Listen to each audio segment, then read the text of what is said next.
Сакинат Магомедова пришла в спорт в 32 года. За 7 лет девушка достигла невероятных успехов. Она пятикратная чемпионка России и 4-кратная Европы по пара-тхэквондо, призер чемпионата мира. Все эти медали, кубки и грамоты завоеваны ею нелегким трудом, упорством и силой духа. Если что-то делать, я считаю, что надо это делать полностью, выкладывая себя, если ты хочешь какие-то хорошие результаты.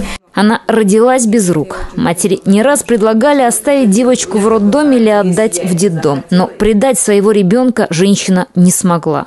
Конечно же, она, можно сказать, пошла против всех, потому что многие там ей что-то говорили в том плане, что вот будет тяжело с таким ребенком, как ты будешь. Вот, на что мама, видимо, поняла, что как бы там ни был, какой бы ребенок ни родился, это ее ребенок, и отказаться она не сможет от меня. И хотя делать омовение и совершать намаз Сакинат нелегко, ведь дагестанка постоянно находится в дороге, на тренировках и сборах. Она старается не пропускать ни одной молитвы. В своих молитвах я прошу, во-первых, так как у меня нету матери, за ее упокой, как говорится, да, чтобы Всевышний все ее грехи, как бы, да, были, они не были, чтобы простил он. И еще, так как у меня есть дети, я прошу для своих детей, чтобы он их поставил на правильный путь. Сакинат никогда не отчаивается и принимает себя такой, как есть. Все по воле Всевышнего, считает мусульманка. Именно он определил ее судьбу и помог добиться многого в этой жизни. Очень многие жалуются на жизнь, бывают неблагодарны всему тому, что у них в жизни есть. Я, альхамдулилля, благодарна. Хоть у меня в жизни были тяжелые ситуации в жизни, очень тяжело мне было, все очень трудные моменты я преодолела, но я никогда не была недовольна своей жизнью. Вот Всевышний мне не дал руки, да? Я ему благодарна, что он мне именно рук не дал, что я могу ходить и что я своими глазами могу видеть.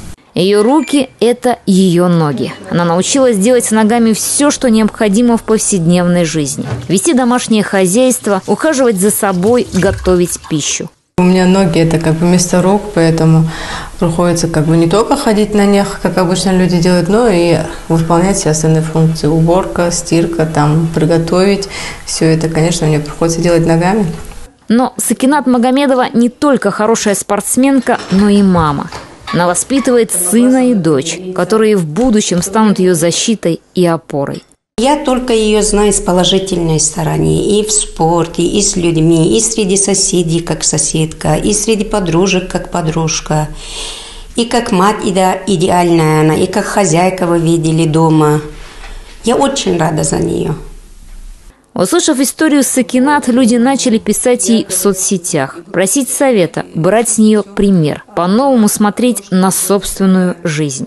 Многим людям тяжело в жизни, да, и многие попадают в такое состояние, что они не знают, как с этого состояния выйти.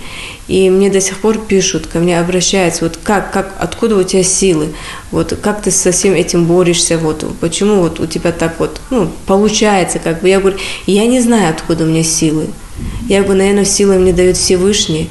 Сильная духом, так говорят о Магомедовой окружающие. И они не ошибаются. То, чего добилась эта хрупкая женщина, удается немногим. Пацан Бурзиева, Рамазан Магомедов, канал Алиф, Дагестан.